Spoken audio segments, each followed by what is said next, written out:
मैं बाबा बघेला इस पाठशाला को देख रहे सभी बच्चों को मेरा शुभाशीष है। बच्चों, पाठशाला शुरू करने से पहले थोड़ी सी सनातनी शिक्षा पाठशाला के सभी बच्चों को दे देता हूँ। बच्चों, इस दुनिया में जितने भी है मत, पंथ, मजहब, वो सब अंधविश्वास है, अधर्म है, अनीति है और अंधकार रूप है, जो इस लोक से लेकर परलोक तक में दुखदायक होता है। बच्चों, धर्म एक ही है, सनातन धर्म। सनातन धर्म का पूरा नाम है सत्य सनातन वैदिक धर्म। वैदिक धर्म यानी वेदों से लिया गया धर्म, जो स्वयं भगवान ने दिया है, उसका नाम है सत्य सनातन वैदिक धर्म। सनातन शाश्वत को कहते हैं, जो सदा रहने वाला सत्य है उसी को सनातन कहते हैं।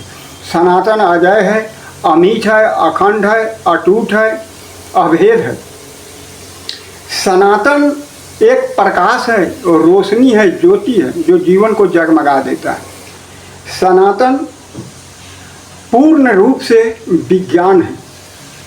सनातन की हर बात विज्ञानविद है। सनातन में इस मानव तो क्या, भारत के सनातन भूमि पर सनातनी परिवार में जन्म लेने के लिए देवता भी तरसते हैं। जितने भी देवी देवता हुए हैं वो सब भारत में ही पैदा हुए हैं और सनातनी परिवार में ही पैदा हुए हैं। वो सभी देवी देवता सनातनी माता पिता के ही संतान रहे हैं। तो बच्चों, ये तो बहुत बड़ी लंबी चर्चा की विषय है। अब हमें बच्चों को पढ़ाना है, तो बच्चों आओ शुरू करते हैं पाठशाला। बच्चों, हमने पहले वीडियो में ये वर्णों के समूह तक पढ़ा दिया था। वर्णों के समूह को वर्णमाला कहते हैं। तो बच्चों, यहाँ भी लिखा हुआ है वर्णों के समूह को वर्णमाला कहते हैं। तो समूह का कई अर्थ होता है। समूह माने दल माने समूह, झुंड माने समूह, जाथा माने समूह, गिरोह माने समूह, मंडली माने समूह, झुंड माने समूह।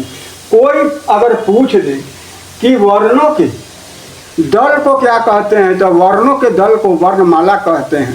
वर्णों के जाथा को क्या कहते हैं, तो वर्णों के जाथा को वर्णमाला कहते हैं। इसी तरह से टोली पूछे, झुंड पूछे या पूछे कि वर्णों के गिरोह को क्या कहते हैं, तो कहना है कि वर्णों के गिरोह को वर्णमाला कहते हैं। तो ये वर्णमाला को हमने स्पष्ट कर दिया, जो जैसे पूछे बताना है। अब वर्णमाला में 48 वर्ण है।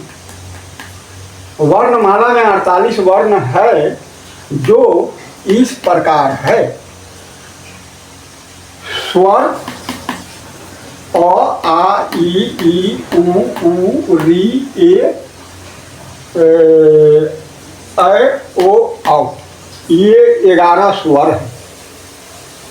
स्वर और व्यंजन का अर्थ बाद में बताऊंगा, अभी इस तरह से समझा देता हूँ।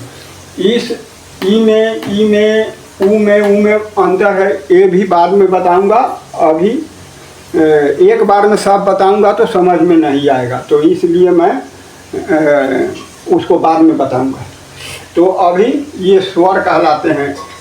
अ, आ, ई, उ, री, ए, ओ, औ। ये 11 स्वर वर्ण हैं। ये 11 हैं, ये स्वर कहलाते हैं। अब ये है व्यंजन। ये व्यंजन है। ये क, ख, ग, घ अंग से लेकर प, फ, ब, भ, म तक ये 25 है, जो व्यंजन वर्ण है। और ये व्यंजन में भी स्पर्श व्यंजन है। 25 ई स्पर्श व्यंजन है। और स्पर्श का मतलब हुआ कि जब ये आवाज़ें मुंह से निकलती है, तब मुंह के किसी न किसी हिस्से को छूते हुए निकलती है।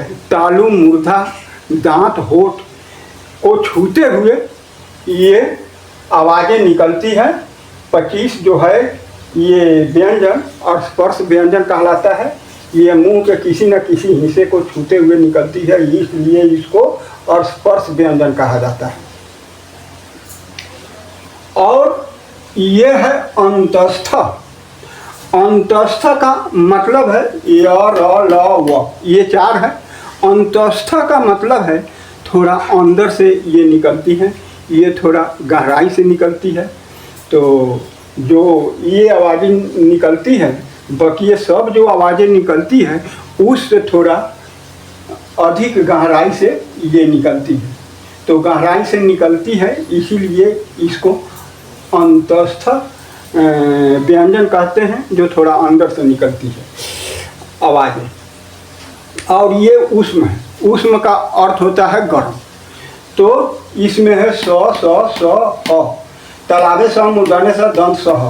तो ये ऊष्म है। ऊष्म का मतलब गर्म। जब ये आवाज़ें निकलती है तो गर्म हो जाती है, थोड़ी सी गर्म हो जाती है, तो इसलिए ये ऊष्म व्यंजन कहलाती है। तो ये है अंतस्थ 4 और ऊष्म 4, और ये हो गया। और स्पर्श व्यंजन 25 और स्वर हो गया 11। 25 और 11 36 और 4 40 और 4 44। बाकी है 4 तो वह दूसरे वीडियो में पढ़ाऊँगा। अभी 44 वर्णों को हमने समझाया और आज इसको हमने बताया। इसको ठीक से याद रखना, और अगले वीडियो में मैं अनुस्वार विसर्ग को ठीक तरह से समझाऊंगा, बताऊंगा। इस क ख ग घ को कवर्ग कहते हैं, च छ ज झ को चवर्ग कहते हैं, ट ठ ड ढ को टवर्ग कहते हैं, त थ द ध को तवर्ग कहते हैं, प फ ब भ को कवर्ग कहते हैं। ये 25 वर्ण है जो स्पर्श व्यंजन कहे जाते हैं। तो बच्चों इसको ठीक से समझना। तो हमने आज ये पढ़ा दिया। अगले वीडियो में फिर इसी वर्णमाला में कुछ और बताऊंगा और समझाऊंगा। तो चैनल को सब्सक्राइब करना, वीडियो को लाइक शेयर करना और पाठशाला देखते रहना। तो आज के वीडियो को यहीं विराम देता हूँ। आज के लिए इतना।